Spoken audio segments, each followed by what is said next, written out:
Hello बच्चों, आज हम वर्णमाला का अभ्यास करने वाले हैं।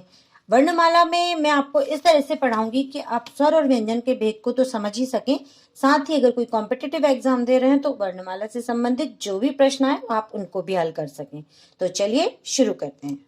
तो आज की जो वर्णमाला का वीडियो है ये KG 1 से शुरू हो तो हम देखें तो हायर से हायर क्लास के बाद जो कॉम्पिटिटिव एग्जाम है उसके लिए भी आप इस वीडियो से सारा कुछ समझ सकते हैं। तो सबसे पहले मैं हेडिंग डाल दे रही हूं यहां वर्णमाला। अब वर्णमाला चूंकि वर्णों की माला है, अब ये अगर व्यवस्थित होगी तभी वर्णमाला कहलाएगी, है ना। तो चलिए हम स्टार्ट करते हैं। अ,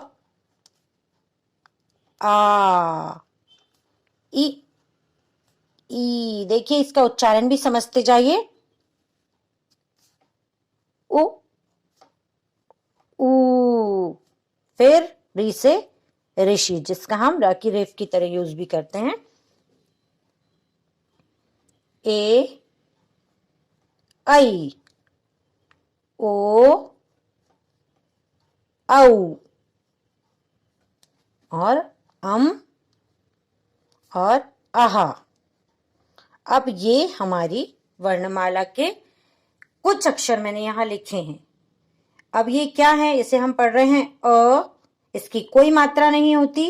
आ, ई, उ, ऊ, री, ए, ऐ, ओ, औ, आहा। अब ये सारे क्या हैं, स्वर हैं। अब हिंदी में इन्हें स्वर कहते हैं। तो मैं यहां नीचे डाल रही हूं, ये ऊपर में एक एरो बना देती हूँ जिससे आपको क्लियर हो जाए। स्वर।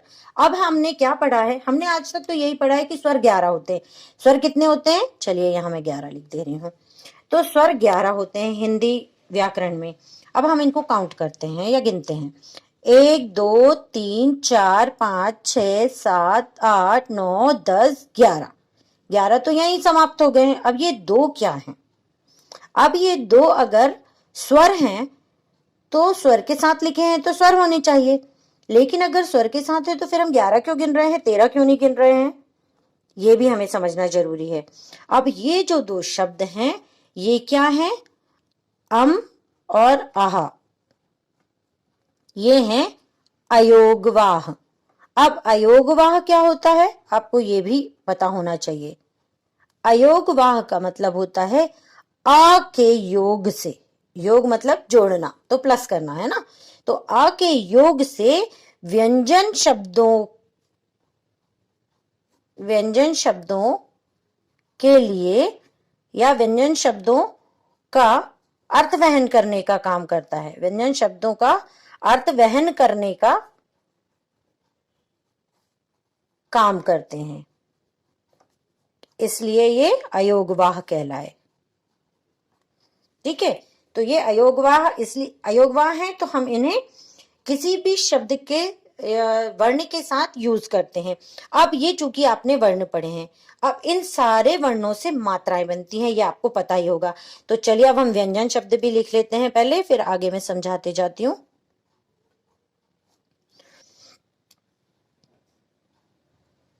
अब व्यंजन की संख्या कितनी होती है, हमने व्यंजन पढ़े हैं हिंदी भाषा में, व्यंजन 33 होते हैं।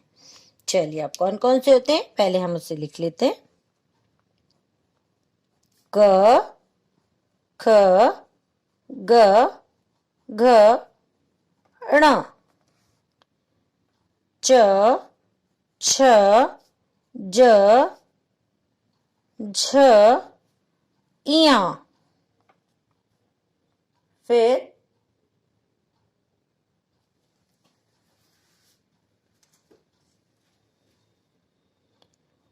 ट, ठ, ड, ढ, अणा।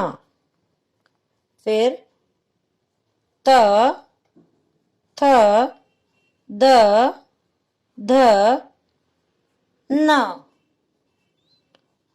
प, फ, ब, भ, म। य, र, ल, व, श। देखिए ये बा और ये ब दोनों के पढ़ने में अंतर है, हम दोनों को बा नहीं पढ़ते। तो ये है ब और ये है व। बा और व दोनों के उच्चारण में ये अंतर है। अब हमने श तक लिख लिया है ना। अब यहां स षटकोण का, फिर स, ह, छ, त्र, ज्ञ और श्र। अब ये हो गए हमारे व्यंजन। अब व्यंजन 33 हैं, तो हम इन्हें, चलिए इनको भी गिन के देखते हैं। 1 2 3 4 5 6 7 8 9 10 11 12 13 14 15 16 17 18 19 20 21 22 23 24 25 26 27 28 29 30 31 32 33। अब 33 तो यहीं समाप्त हो गए हमारे, ठीक है ना। अब ये 33 के बाद 34 35 36 37। अब ये क्या गड़बड़ है भाई, जब हम लिख 37 रहे हैं 35 रहे हैं और गिन 33 रहे हैं, तो ये तो अब समझने वाली बात है। जैसे स्वर में ये दो शब्द आ गए और ये अयोगवाह कहलाए, इन्हें ना हम स्वर में गिन रहे हैं ना हम व्यंजन में गिन रहे हैं, इनको हम अयोगवाह कह रहे हैं। अब हम इसी तरह व्यंजन में ये 4 शब्द पढ़ रहे हैं, तो ये 4 शब्द सॉरी वर्ण, तो हम ये 4 वर्ण पढ़ रहे हैं। ये क्या है, ये संयुक्त वर्ण है। ये संयुक्त क्यों है, क्योंकि ये 2 वर्णों को जोड़कर बनाए गए हैं, तो ये संयुक्त है। संयुक्त का अर्थ ही जोड़ना होता है। तो अब जैसे हम छ क्षत्रिय के बारे में पढ़ रहे हैं, ठीक है। छ क्षत्रिय, फिर त्रिशूल, फिर ज्ञा ज्ञानी और फिर श्र, हम चारों के बारे में जानते हैं। वैसे मैं इस पे एक वीडियो बना चुकी हूं संयुक्त वर्ण पे। अब छ क्षत्रिय जो शब्द है ये बना है 2 शब्दों के योग से, का और श षटकोण, इनको जोड़ने से ये बनता है छ क्षत्रिय। और त प्लस या जोड़ र, इससे बना त्र। और जहाज का जो हम बोलते हैं उससे और ज्ञ, इन दोनों को जोड़ने से ये बन गया ज्ञ। अब श और र, इनके जोड़ से या इनके संयोग से बना श्र। इस तरह से ये बन गए संयुक्त अक्षर। तो ये 4 संयुक्त अक्षर है, इसलिए हम इसे व्यंजन में नहीं गिनते, इनको अलग से गिन रहे हैं। तो इस तरह से 11 स्वर हुए और 33 व्यंजन हुए और 4 संयुक्त अक्षर हुए और अम और आहा अयोगवाह हुए, ठीक है। अब ये तो आपने पढ़ लिया कि संयुक्त अक्षर। अब मैंने यहाँ संयुक्त अक्षर में आपने एक चीज ध्यान दी होगी, यहाँ ये डैश यानी छोटे से हलंत लगाए हैं। अब ये क्यों लगाए हैं, अब ये चीज और समझ लीजिए। ये हमारे वर्णों का मूल रूप है। मूल रूप में वर्ण ऐसे ही होते हैं, लेकिन अगर हम इनको इस तरह से पढ़ते हैं तो हम इन्हें पढ़ ही नहीं सकते। ये चूंकि वर्ण भाषा की सबसे छोटी इकाई है, लेकिन वर्ण में हर वर्ण में, व्यंजन वर्ण में अ की ध्वनि मिली होती है। हम का कबूतर, चाहे खा खरगोश, चाहे गा गमला, हम इस तरह से चित्रों के माध्यम से पढ़ते हैं ना, तो इन सभी वर्णों में क्या होता है, सब में आ की ध्वनि मिली है। जैसे मैं आपको बता रही हूँ, ये है जो हम सिंपल का लिखते हैं इस तरह से, ये का पूर्ण कब बनता है, इसमें आ की ध्वनि मिली होती है, जो हम अलग से लिखते नहीं है। अगर हम अलग से लिखेंगे इस तरह से, चलिए मैं नेक्स्ट पेज में पढ़ा देती हूँ आपको, इस पेज में पढ़ा देती हूँ। ये हो गया हमारा, जैसे हमें कमल लिखना है तो हम किस तरह से लिखेंगे, क धन अ धन म धन अ धन ल धन अ। अब इन सब के जोड़ को कहेंगे कमल। अब इस तरह से लिखना तो हमारे लिए बहुत ही कठिन काम हो जाएगा। लो, मेरे पैर ने भी चलना बंद कर दिया है। चलिए थोड़ा सा इसको झटक कर साफ करती हूँ जरा। हो गया ठीक। चलिए, अब ये इस तरह से अगर हम हिंदी भाषा लिखेंगे तो हमारे लिए तो बहुत ही दुष्कर काम हो जाएगा कुछ बड़ा टॉपिक पे लिखना, है ना। तो हम उसके लिए इसको छोटा करके लिखेंगे। तो छोटा कैसे करेंगे, ये जो हलंत है ये हटाकर ये ध्वनि इसमें मिला देंगे, दोनों को देखिए जोड़ा है हमने, तो इस तरह से ये बन गया क। ये ध्वनि, ये जो आ की ध्वनि है ये पूरे व्यंजन वर्णों में मिली हुई है, तो हम अलग से इसे नहीं लिखते हैं, इस तरह से हम इसे जोड़ कर लिखते हैं। तो यहाँ मैंने ये जो हलंत लगाए हैं ये मूल रूप है हमारे वर्णों का, तो उसमें जब हम इसे मिला रहे हैं तब ये पूर्ण रूप से ये बन रहा है। तो इसी तरह से ये सब में मिला हुआ है। बाकी वर्णों से हम मात्राएं बनाते हैं। तो आ की मात्रा आपको पता ही है, किसी वर्ण के आगे, चलिए का ही ले लेते हैं हम, का के आगे बताती हूँ। क शब्द के साथ हम जब एक साइड में यानी उसी के बगल में एक डंडे की तरह यूज करते हैं तो ये आ की मात्रा बन जाती है।